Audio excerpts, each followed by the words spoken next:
유엔의 제재 목록에 오른 북한 유조선이 또다시 중국 근해에서 발견됐습니다. 입항 금지와 억류 대상인 이 유조선이 어떤 이유로 중국 인근 해상까지 갔는지 의문인데 중국 당국이 어떤 조치를 취할지 주목됩니다. 함지아 기자가 단독 보도합니다. 중국 푸젠성 핑탄섬에서 동쪽으로 약 30km 떨어진 곳에 정박 중인 북한 유조선 천마산호가 포착됐습니다. 선박의 실시간 위치 정보를 보여주는 마린 트래픽에 따르면 천마산호는 현지 시각으로 30일 현재 해당 위치에 머무르고 있는데 이 지점은 중국 영해에서 불과 약 8km 떨어진 곳입니다. 해당 지점은 과거 북한 선박이 제3국 선박과 선체를 맞대는 이른바 선박 간 환적을 벌이면서 불법으로 유류를 건네받은 곳으로도 잘 알려져 있습니다. 이에 따라 해당 지점에 머물고 있는 천마산호가 선박 간 환적과 관련된 움직임을 보이는 것인지 주목됩니다. 앞서 유엔 안보리 대북제재위원회는 지난 2018년 3월 천마산호를 비롯한 선박 27척을 전격 제재했습니다.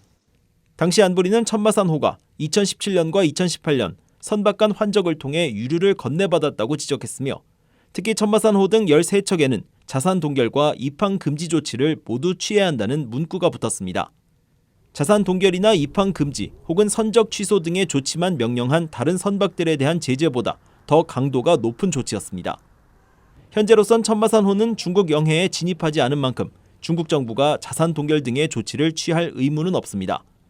그러나 2017년 북한의 대륙간 탄도미사일 시험 발사에 따라 채택된 유엔 안보리 대북결의 2397호는 유엔 회원국이 불법 활동이나 결의 위반에 관여돼 있다고 믿을 만한 합리적인 근거가 있는 북한 선박에 대해 압류와 조사, 동결 등의 조치를 취할 수 있도록 했습니다. 천마산호가 환적 등 의심스러운 행동을 할 경우 중국 당국이 단속할 수 있다는 의미입니다.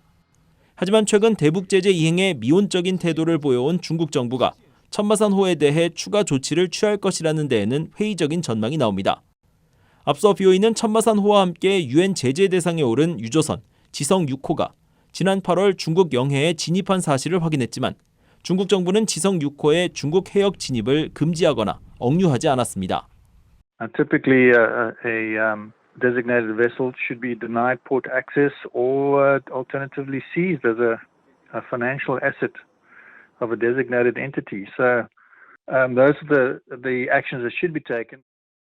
와치 전 위원은 그러면서 우리가 지난 3년여 동안 봐왔듯이 중국은 북한의 이 같은 불법 활동에 눈을 감고 있다고 지적했습니다. BOE 뉴스 함지아입니다.